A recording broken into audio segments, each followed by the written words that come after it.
Following on from the video that I did a little while ago making a barbecue spatula, today I'm going to try and make a little springed pair of tongs for the barbecue. I'll use a cross peen just to spread the end, and this will be the end or one of the ends which will be in contact with the food.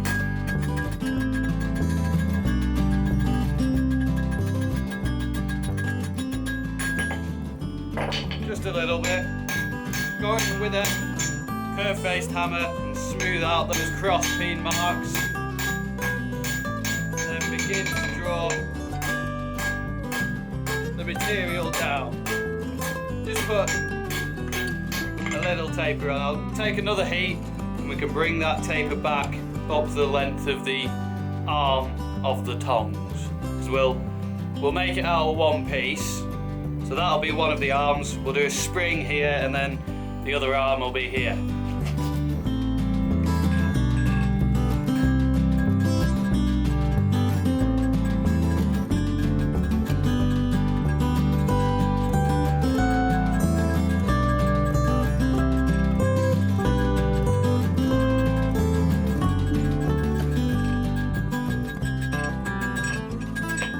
Cut the corners off, just so it's a bit more aesthetically pleasing. It doesn't have those nasty sharp corners on it.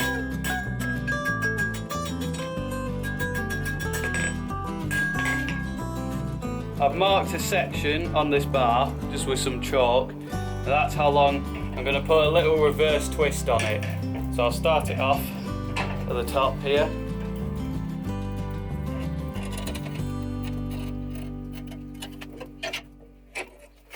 I'll heat it back up, twist it anti-clockwise. I've quenched off that clockwise twist so that when we're twisting anti-clockwise we don't mess it up. And we get a nice flowing reverse twist going on it.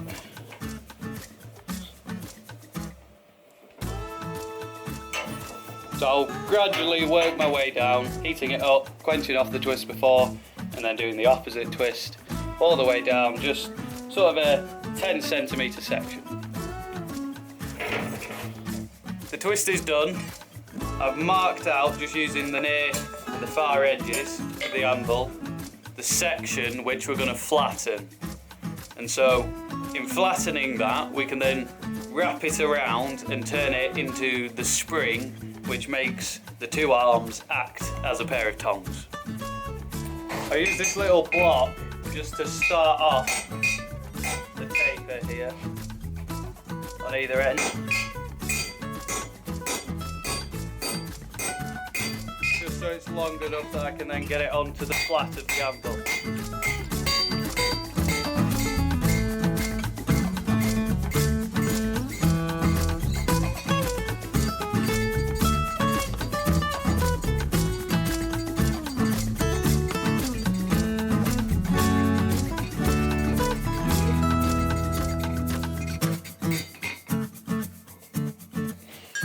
This section's flattened out now.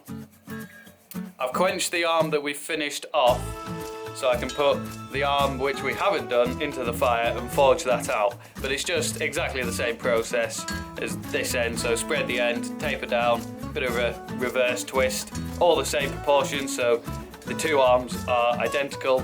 The next thing that you'll see me do is roll this up, which will create the spring, so this isn't just a straight piece of steel, it is then a functioning pair of tongs.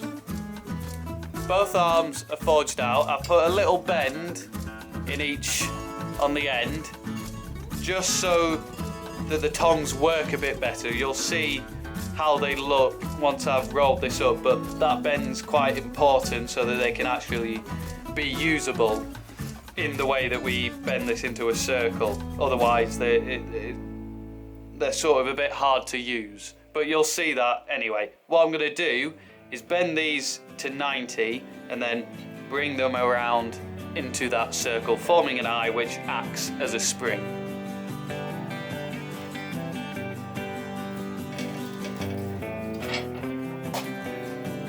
Just clamp it in the vise to get that bend nice and in there, nice and tight. Heat up the other side and I'll do the same thing. Time to bend this into the final loop. I'll just carefully bend it to start it off. Can be a little bit tricky, this loop.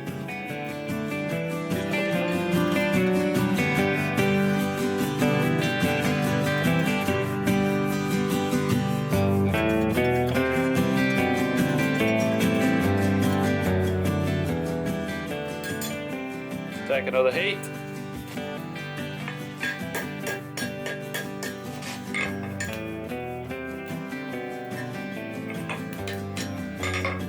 Just being careful.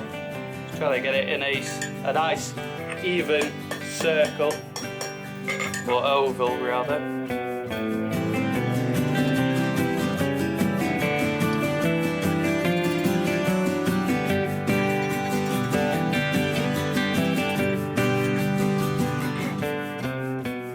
Alright, I finished the tongs, so you can see now that that bend on the end of the arms just brings them in, and it makes the tongs easier to make them functional, if you know what I mean. It's because if they're straight, they're then coming out at a really wide angle, and at the top, basically you'll squeeze the bars together, the two arms together, and they'll touch at the top rather than at the end where you want it to, or at least if you bring the top loop around into a full circle, they then tend to catch at the top before they'll catch at the bottom if they're a straight leg instead of a bent, as we've done here. But also another important thing to see on the finished pair of tongs is that those twists, those reverse twists, are a mirror image of each other. And so what that means is the one that you saw me twist, I started on a clockwise twist, and so on the one that you didn't see me twist, I started on an anti-clockwise twist. So that those two are a mirror image of each other rather than being exactly the same. It just makes the piece, it sort of ties the piece off in a more symmetrical way, I suppose, because otherwise they're not symmetrical. And it's always, symmetry is something that is good. Symmetry is something that humans like for some reason. I don't know why, but our eyes seem to like symmetrical things more than unsymmetrical things. And so getting those reverse twists to be a mirror image of each other is much more aesthetically pleasing. An important thing to note is that this is just mild steel. You know, there's no spring steel. I don't use spring steel for these. I've found that mild steel is sufficient enough, giving it enough springiness. There's no sort of need to get into all of the issues of heat treatment and tempering of spring steel. Yeah, the mild steel I find is fine on its own. So thank you for watching the video. I hope you enjoyed this. This was just sort of going on from the spatula video that I made a little while ago, making these barbecue tools in sort of that same black medieval reverse twisted style as the cutlery stuff that I've done a couple of videos on as well. So it's just a nice little fun piece. I hope you enjoyed watching it, and I hope to see you on the next one.